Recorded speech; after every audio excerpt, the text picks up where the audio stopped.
I'm going to go back to perhaps the most surprising positive aspect of what is currently a very disruptive period, which is that some of the changes the Trump administration is asking for or is generating is actually resulting in more drivers of organic growth elsewhere away from the United States. And that by itself is going to result in investors seeing better opportunity sets around the world, not just in the United States.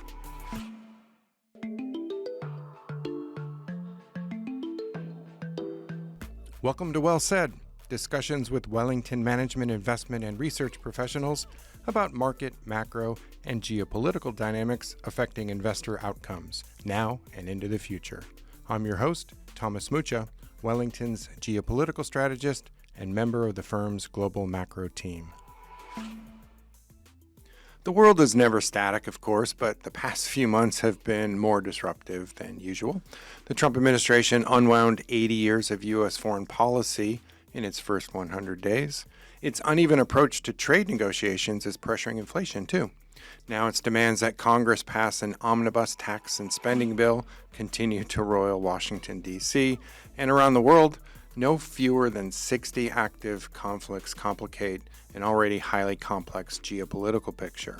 Through it all, global financial markets have been relatively steady, even following the U.S. bombing of Iranian nuclear facilities on June 21st. But investors are understandably nervous, and there's a lot here to digest from a market's perspective.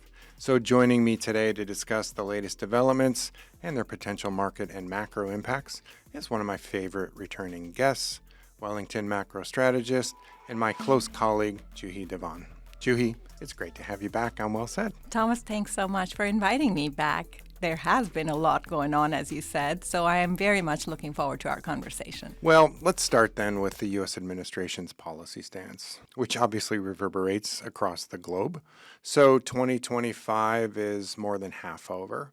What do you make of the agenda? I would say that the Trump policy agenda is defining the investment landscape not just in the United States, but around the world. And so there is a lot to unpack in what has already transpired in a very, very busy first half of 2025.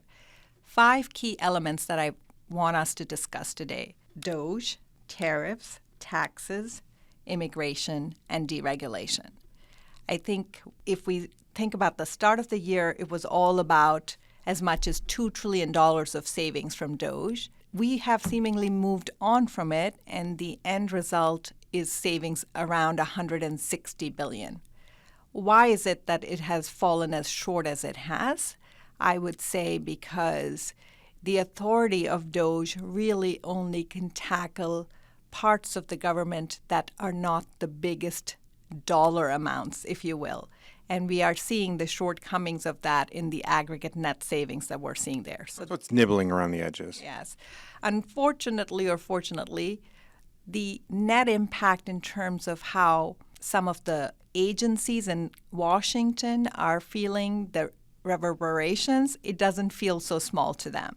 So I do think there will still be impacts that we will see from the changes that were made early this year, but this has ended up being probably a smaller piece of the aggregate policy agenda as we look forward in terms of where we will see the impact coming through. You mentioned 5 variables. I'm going to get into all of these. Let's start with Trump's on again, off again, and highly transactional approach to tariffs, which, as you've pointed out, pulled imports forward in the first quarter.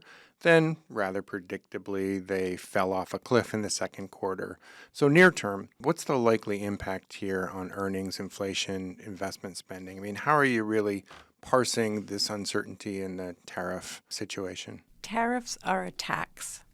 And that's the first thing that most countries are realizing. It means slower growth going forward. And so what we're seeing on an aggregate basis is that many countries around the world have actually accelerated their monetary policy easing as they realize that trade might be unduly disrupted and negatively impacted for large exporters. In the United States, when I think about the surge of imports and the pull forward in demand that took place as companies and consumers tried to get ahead of these tariffs. We saw, for instance, a surge in auto sales, which are now starting to fade. We saw the surge in imports you spoke about. And in aggregate, I believe that S&P earnings for this year were trimmed by something like 6 percentage points as a result of the tariffs. Understanding the range of tariffs is really important for companies to be able to make effective investment decisions. In this regard, it is not just the country tariffs, but also sectoral tariffs that have been quite disruptive. We do expect more decisions to come through in coming months around these tariffs, and I expect the effective tariff rate for the United States to settle somewhere in the teens. And I think that ratcheting down has actually been an important piece for financial markets finding their footing again. Because a tax hike that large, that quickly, would have been really onerous.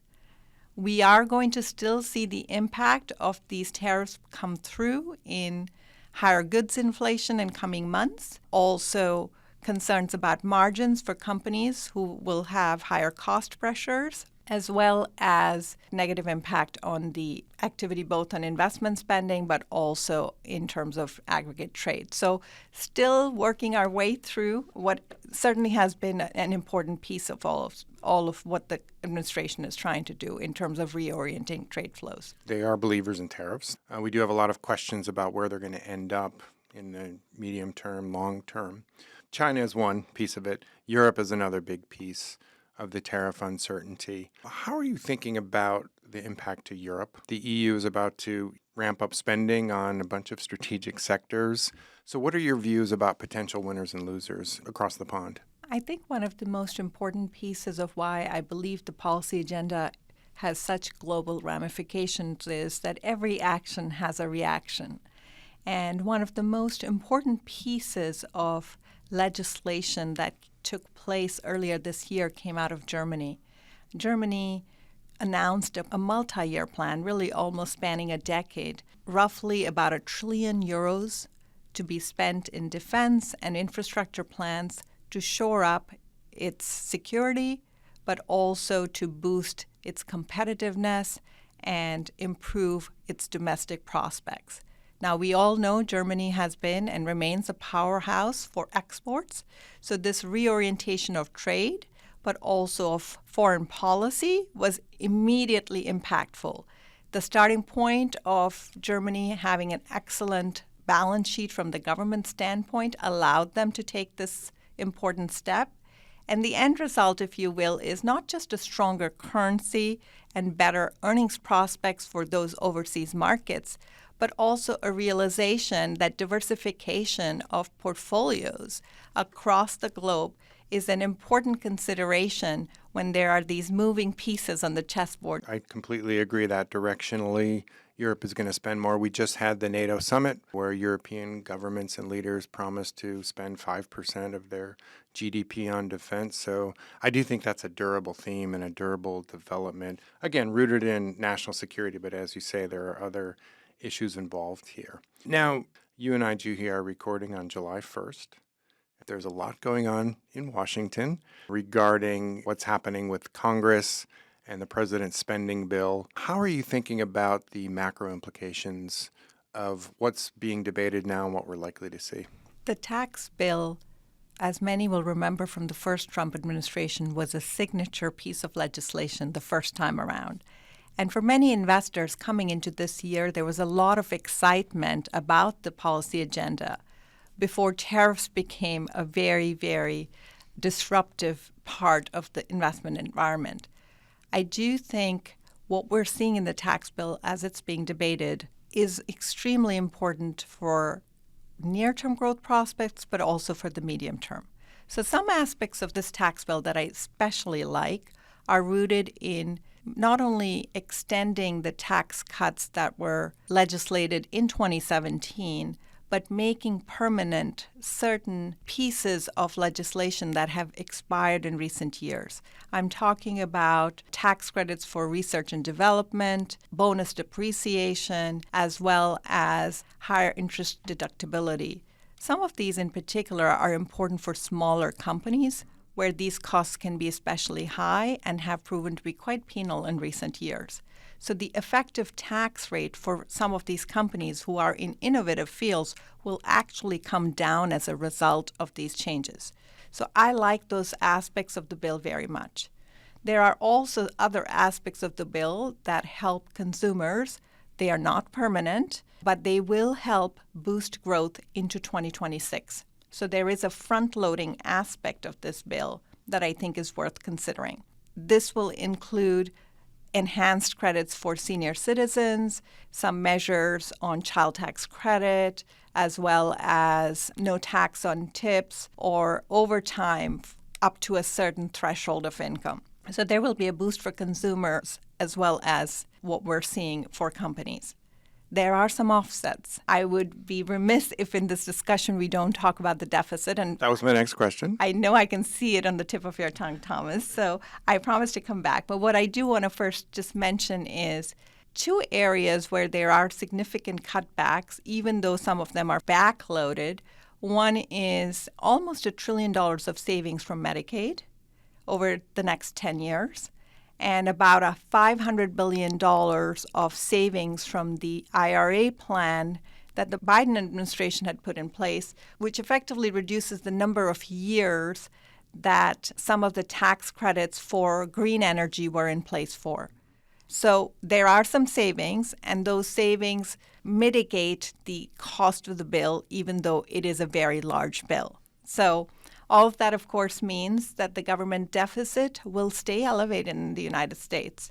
And this will remain a point of vigilance for most investors across the globe, as it's quite unusual to see a country run such a large fiscal deficit outside of recession. You mentioned the deficit and the challenges for investors around the world. In your mind, Juhi, is there anything exceptional about the U.S. economy, I'm going to use that phrase, that might allow the U.S. to carry those large debt loads, whereas other countries may not have that sort of embedded advantage? Over the last many decades, the U.S. has faced many challenges, and something that has been a bedrock of stability has been its institutional certainty. The idea that we know what the governance structure in the United States is and the importance of rule of law have been attributes that have been positively viewed by many investors, alongside excellent profitability that has come through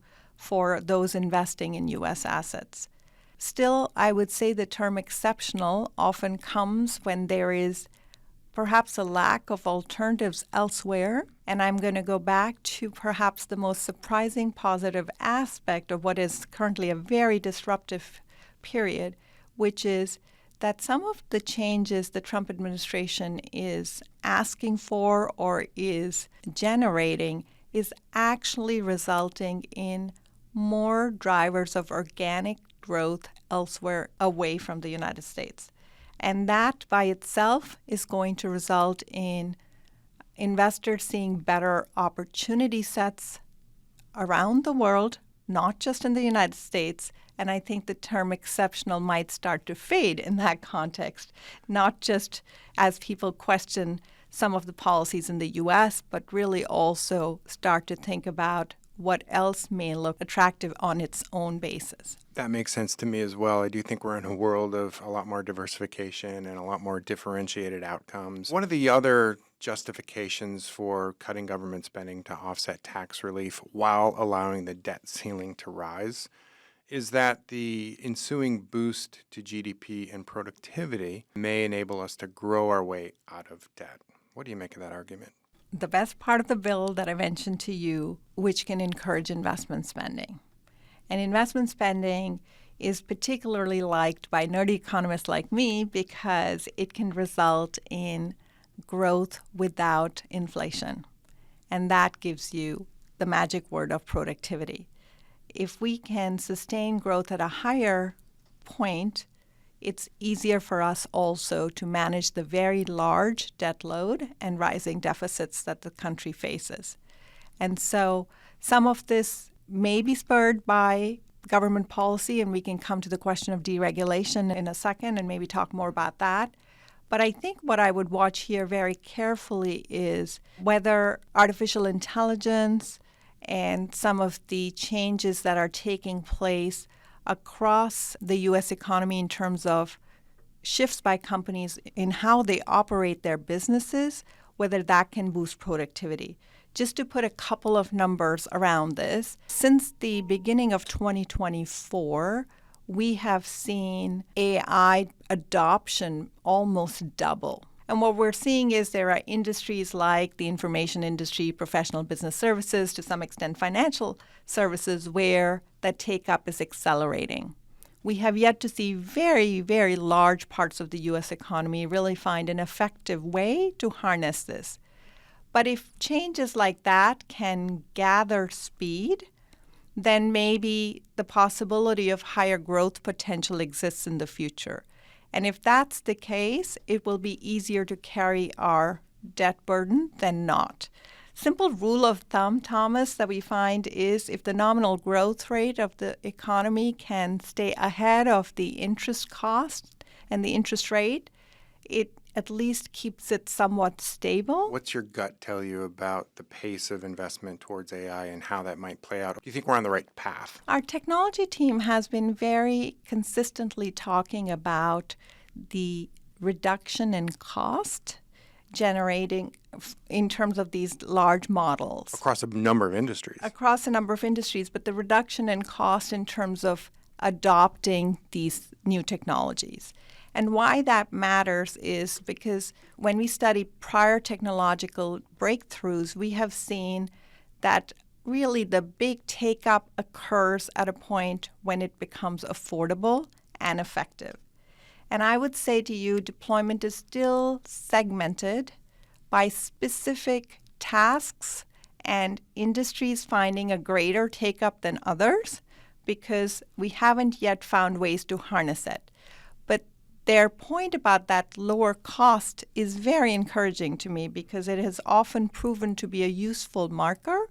And so we're watching very, very closely the take-up that's taking place across many industries because that boost currently just showing up in the form of cost savings, labor augmentation, but eventually the hope would be it shows up in a burst of innovation and new types of industries and accelerated job gains somewhere in the future. I'm going to put that in the 5 to 10 year mark to be clear that that's not yet something I see today in the data. Another one of those potential boosts, and you've alluded to it already, is the deregulation aspect. And so how do you assess the Trump administration's efforts so far in this area? Okay, here's another nerdy statistic. We love them.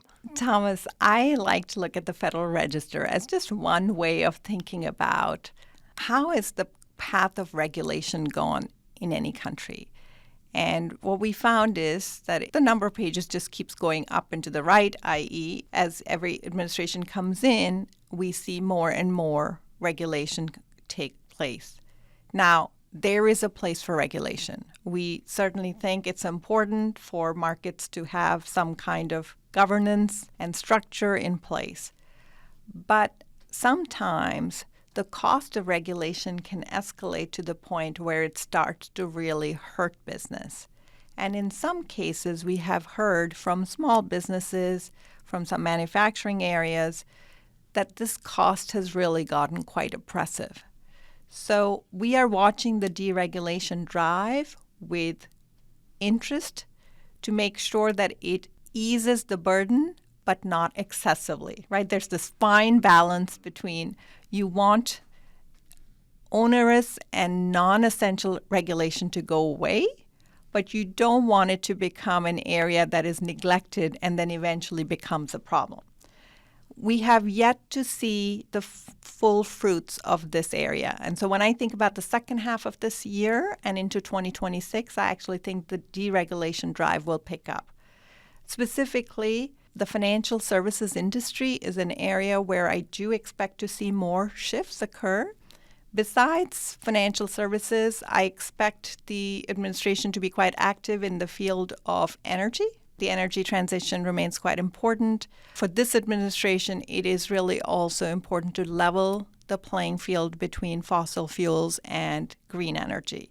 I also think new exciting areas like stable coins are in the news a lot, and I think the overall stance of deregulation in its impact can really be through reducing cost of doing business, but also by increasing the certainty of the regulatory environment, which encourages investment. Okay, so we've touched upon most of the pillars of the Trump administration agenda that we laid out at the beginning. I want to delve into the last one here of immigration. You've talked a lot about the macro implications of an aggressive immigration policy. Where do you think we stand currently? Where do you think we're going? And what do you think the key macro implications are of this? From a macro perspective, when we think about the building blocks of where growth originates from, it is labor force growth and it is productivity. So we talked a little bit about productivity, so we're now going to talk about the shift in immigration policy. The Biden administration already put in place tougher restrictions starting the middle of last year. And so what we see now is from the end of 2023 to about now, we have seen a 95% decline in border crossings on the southwest border of the United States. That's a big change. How is it going to show up in the economy? In aggregate, undocumented workers account for roughly 6% of the U.S. workforce. But in sectors such as construction and agriculture and food processing, we are talking about 20 to 40%. So we are going to see an uneven impact as this occurs. This bill includes additional funding for border security. So I expect the administration to stay tough in this area. But I think the impact over time is really important to consider, because when an economy ends up with fewer workers, there's more concerns about wages, and there's more concern that we can see inflation as a result. So I think there's a fine balance between staying and ensuring legal immigration and then having to face some of these really tough issues if we have shortages somewhere in the future. My out of consensus and probably hard to believe idea would be that perhaps in the next 5 years we will see immigration reform take place in this country, because I think we finally are going to get to the point where labor scarcity really asks both sides to get together and get there. Hard to believe today, but maybe out there somewhere. I believe anything is possible in the current political environment. Well, Juhi, you sort of led me to my next question with your comment about inflation, and that's, of course, the Fed. So where is the Fed sitting on all of this, not only on immigration, but all the other variables that we've walked through today? The Fed remains in a wait-and-see mode because it is concerned about the stagflationary impact of the administration's tariff policies. It especially concerned that as prices go up because of tariffs, companies may try to push prices further. It thus wants to keep inflation expectations anchored and has waited on making any adjustments on interest rates because of this concern.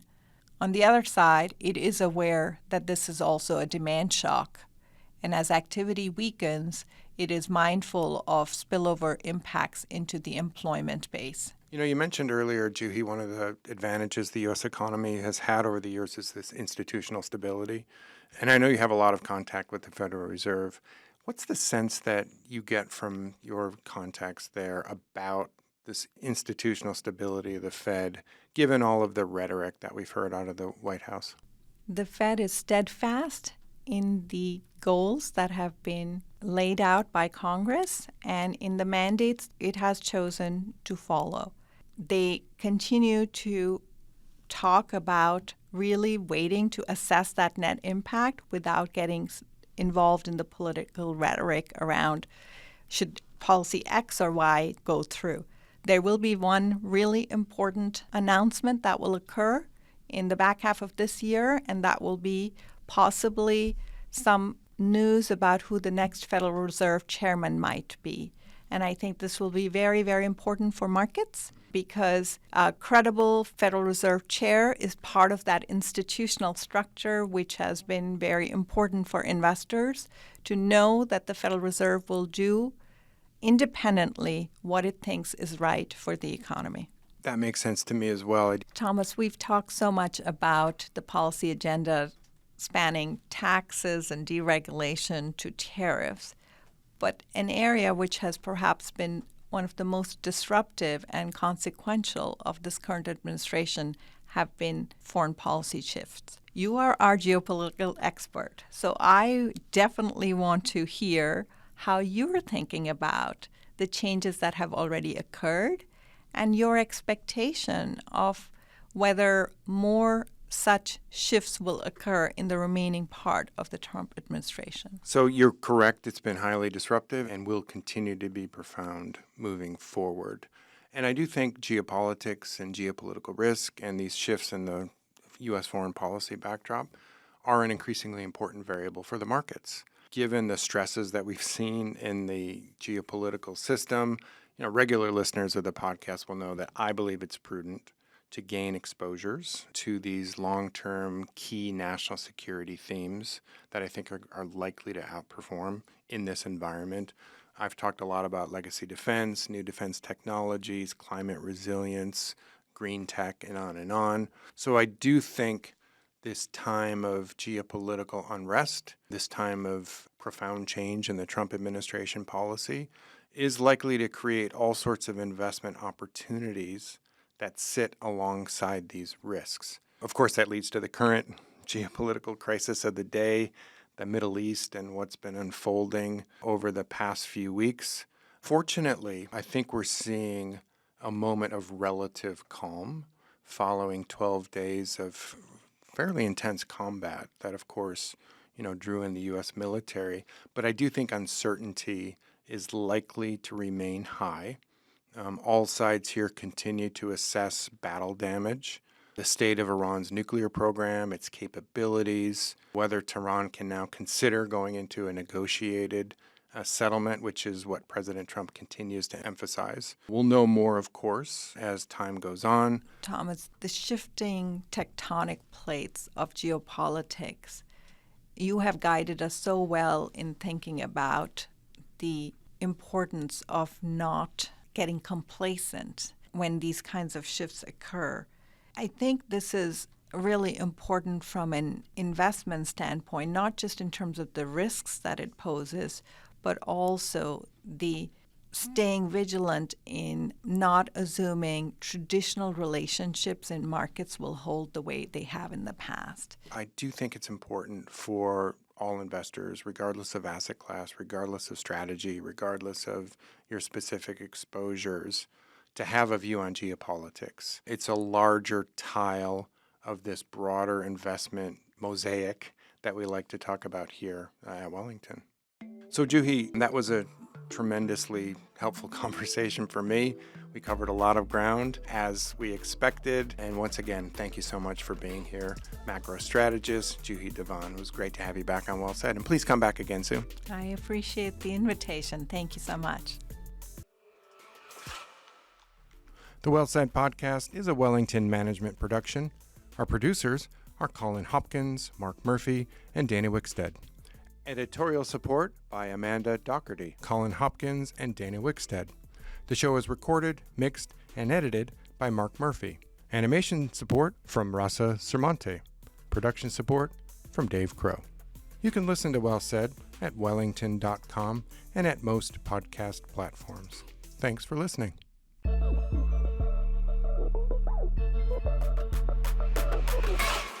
All investing involves risk, including potential loss of principal. Past results are not a reliable indicator of future results. Forward-looking statements should not be considered as guarantees or predictions of future events. This material was current as of the publication date. Wellington assumes no duty to update the content in the event that the information changes. This commentary is provided for informational purposes only. It is not research that is required to be prepared in accordance with the legal requirements designed to promote the independence of investment research. It is not subject to any prohibition on dealing ahead of the dissemination of investment research. It should not be viewed as a current or past recommendation and is not intended to constitute investment advice or an offer to sell or the solicitation of an offer to purchase any securities. It does not take into account the investment objectives, financial situation, or needs of any particular person. Wellington Management does not provide legal, tax, or accounting advice.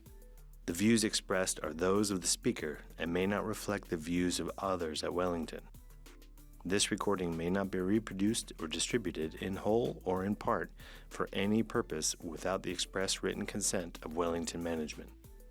Please refer to the disclosure section of this podcast for complete details.